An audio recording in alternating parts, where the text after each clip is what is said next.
Hi everybody, in this video we're going to start chapter 2 and start looking more at graphs and something new called functions. We've actually been working with functions a lot already, but we're going to define them and talk a little bit about those definitions here in this section. So first we have the general idea of relation, and a relation is is really just any set of variables that have a relationship together. So when we have two sets of data, they may or may not have a relationship. If they do have a relationship though, then we call them a relation. And you can usually see this relationship either with a set of points, a table, an equation, or a graph. So if you see a graph or an equation or a table of points, then those variables have a relation likely because we're looking at them together. So a relation at the basic level is really any set of ordered pairs, right? And that obviously includes graphs, but also includes equations because you can find ordered pairs through your equations to then graph that equation as well, as long as you're in two variables. The first set of components of the ordered pair are what's called the domain. So your domain is all typically your x values. And then the range is your set of all second components. So those are typically your y values.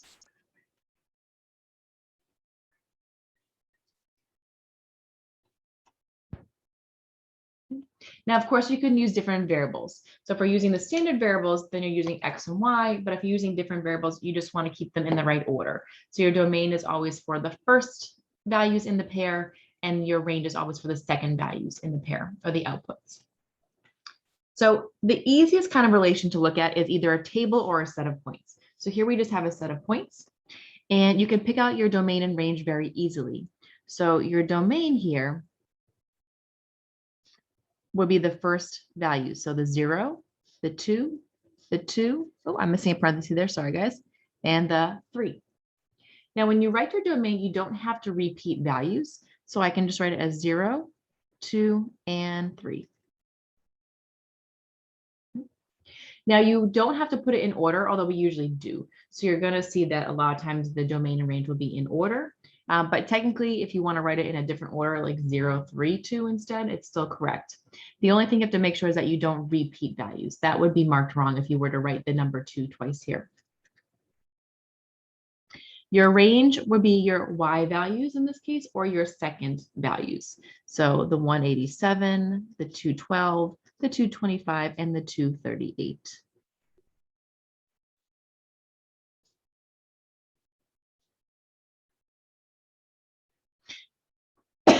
Excuse me.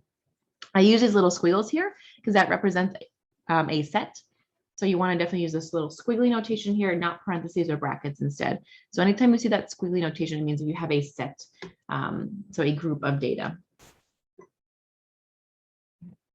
Now, there are certain kinds of relations called functions. So not every relation is a function, and a function is a special kind of relation. And it's a relation in which each member of the domain corresponds to exactly one member of the range. So sometimes it's easier to think of something that's not a function. So something is not a function if the same x value has two different y values. So for instance, an example of something that's not a function is actually the one we just did. So notice how you have the point 2, 212, and you have the point 2, 225. So that one x value is going to two different y values. Okay, so something like this is not a function.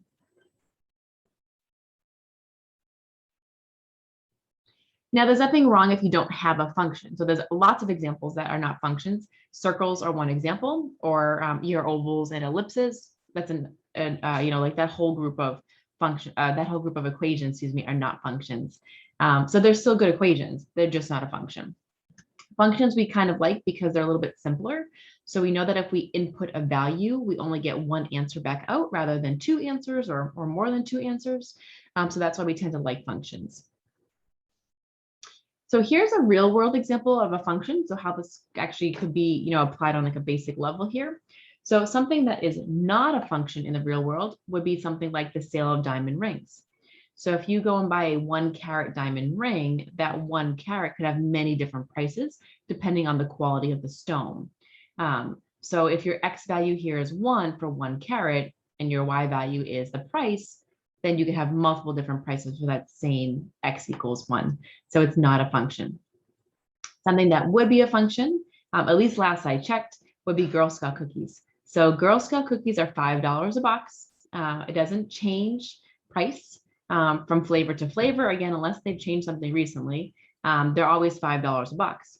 So if you buy 1 box of cookies, it's always $5. If you buy 2 boxes, it's always $10 and so on. So you can see that functions are just a little bit easier to work with, a little bit simpler because we know that each input is only going to give us 1 output from that equation. Now, the vocab terms for domain and range still work the exact same way for functions because functions are also just relations as well. So we can find the domain and range here, and then we can also now determine if we have a function. So remember, for something to be a function, each element in the domain has to go with exactly 1 element in the range. So you want to make sure that your X values are not going to 2 different Y values. So let's take a look at it here. And again, I'm just going to find the domain and range in addition. So my domain here would be our X values, the 1, the 2, the 3, and the 4. And our range would just be our Y values. So I have 6, I have 8, and I have 9. I don't have to repeat, so I only need to write the 6 1 time. Now, is this a function? So to see if it's a function, you're looking to see if your X values are repeating. And I don't have any repeated X values, right? No X values repeat. So yes, it is a function. Now you may be saying, but your Y values are repeating, right? I have that 6 that's repeating there. It doesn't matter. So for the definition of function, we just care if the X values are repeating, not if the Y values are repeating. You will see later on in math classes, we also have something called a one-to-one function, which is stronger, in which case neither variable repeats. But for right now, we're just looking for the basic definition of function. So does that X value repeat? Here, my domain would be 6, 8, and 9. My range would be 1, 2, 3, and 4. So you notice that the points, I just swapped the values. Notice that X equals 6 goes to both Y equals 1 and Y equals 2. So that X value repeats, and particularly it repeats with different Y values, right? So you actually have distinct points here. So something like this is not a function.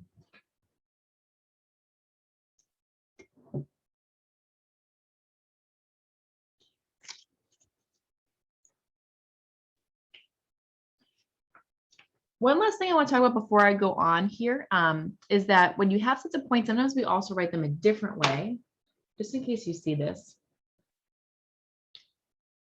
So you can also write it like this. So if you want more of a visual, you can make like a little circle for your domain, and then you put your values in there. So for my domain, I have that 6, the 8, and the 9. And then for my range, I have a 1, 2, 3, and 4.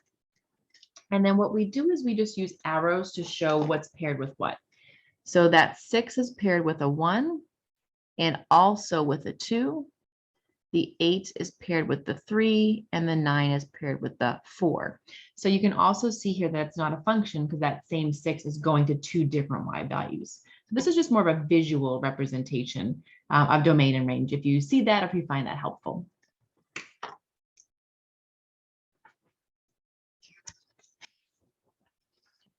Now, sets of points and tables are the easiest way or the easiest kind of relation that we come across. But we know that realistically, more often than not, we're dealing with things like equations and graphs. So let's look at those style as well. So relations can also be represented as not just sets of points, but in other forms. So like I said, you can use equations and you can use graphs to show relationships. But like the sets of points, not everything is a function. So let's look at equations first and see how those would work. So to look at if an equation is actually a function, you do need to make sure you are solved for y to start. And when you're solved for y, if more than one y value can be obtained for any given, so let's just say value of x, then the equation is not a function. So it's actually the same definition. So you plug in one x value, but you're getting two different y values out. Little note here, we typically call the variable x the independent variable and the variable y the dependent variable. And that's because the y value typically depends on what value we're plugging in for x. So if you hear those terms as well, independent and dependent, those refer to typically your x and y values. So if you want to determine whether each equation is a function, your first step is you need to solve for y. So here, my y is almost alone, but I have to get rid of this x squared. And I have y equals 4 minus x squared. Over here, I'm going to solve them both first, and then we'll talk about if it is or is not a function. I have y squared equals 4 minus x squared. But I still have a square on my y here, so I have to cancel that out. And you want to think back, and remember we cancel squares by using square roots. That's one way we can do it. So I can take the square root of both sides here. But don't forget, when we take a square root of both sides, we have to take that plus and minus as well. So we get y equals plus or minus the square root of 4 minus x squared. So look at the difference here. Notice that for this example, the y value is just 4 minus x squared, whereas over here, it's positive and negative, the square root of 4 minus x squared.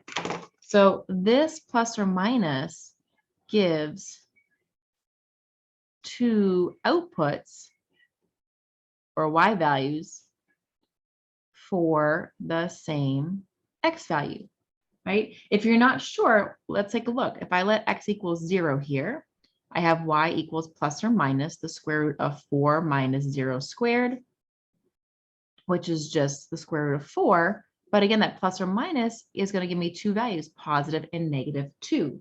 So when x equals 0, I get both positive 2 out and negative 2. So we have two outputs for the same x. So this one here is not a function. Over here, I don't have that plus or minus. If you're not sure, you can always test a couple values just to see what happens. But if you plug in, x equals 0 here, all you do is get that one value of 4. So you're not getting two values out. So something like this is a function.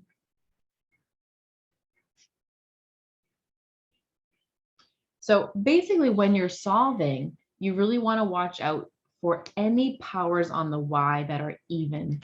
So as a little tip here, even powers on specifically y will give you something that is not a function. And that's because when I go to solve it, I have this plus or minus idea. When I have a square root, I have plus or minus. The same thing works for fourth roots and sixth roots as well. You would get two values out. So that's just one thing to watch out for. The main one really that we look for when we're solving equations.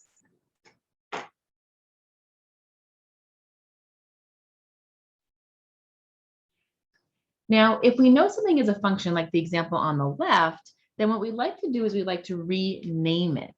So we rewrite it using function notation. And what we do is we replace the y with the notation f of x. Notice I read this f of x, not f times x. That's not multiplication. I made a note here, nothing is being multiplied. This is simply notation. It doesn't mean to multiply anything. It's the same thing as y. It's sort of like if you were a doctor and you had that DR in front of your name, right? So we're not changing you. You're still the same person. I don't know. We'll just call you Sue. We'll pick a name, right? I'll say Sue Smith.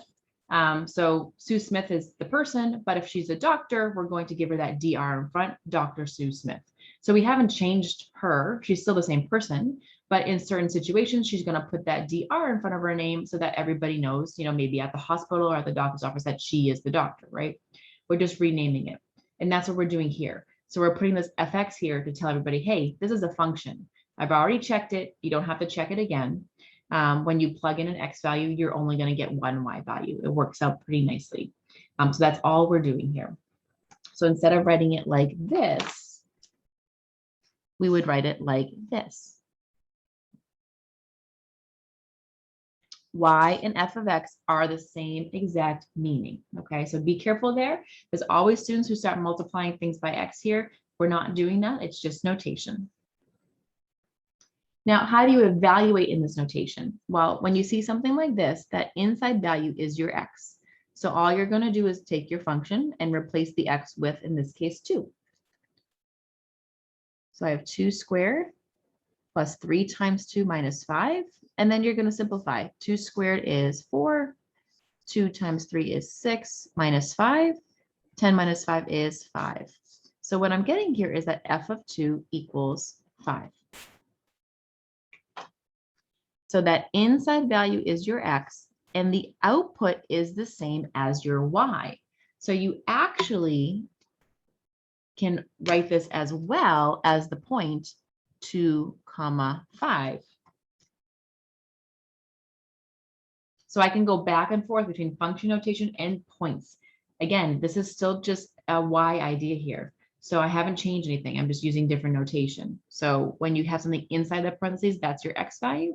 And the answer you get out is the y value here. Let's try another one. Here, your x value is -1. So I'm going to go back to my function. I'm going to replace the x with -1 and simplify. -1 times -1 is +1. 3 times -1 is -3 minus 5. Let's see, 1 minus 3 is -2, minus 5 is -7. So f of -1 is equal to -7. This is my x value. This would be my y value. So if you needed to graph this, or you wanted to have it in a point form, you would write it as -1, -7. Now we can also evaluate for things that are not just numbers, so we can plug in expressions here too. So I'm going to replace the x in the formula with x plus 2. So every time I see an x, instead of writing just x, I'm going to write it as x plus 2.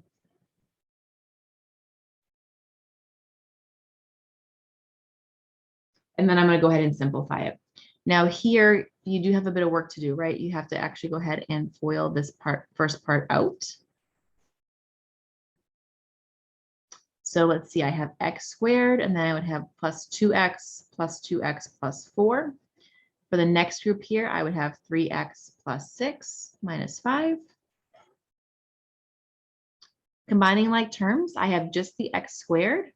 And let's see, I have a 2x, a 2x, and a 3x. So I'm going to have 7x. And then 4 plus 6 is 10, minus 5 is 5. So that is my answer. Now, this is one where it wouldn't really make sense to also write it as a point or to try to graph something like this, right? It's very messy, but you can see that we are able to plug in expressions as well. And that's going to be particularly helpful in a little bit later on once we get to things like transformations and more about graphs. And the last one, again, instead of using x in your example, you're going to use -x. So anytime I see an x, I'm going to replace it with -x instead. And then I'm going to go ahead and simplify. -x squared is +x squared. Here I'd have a -3x and a -5. So f of -x is x squared minus 3x minus 5.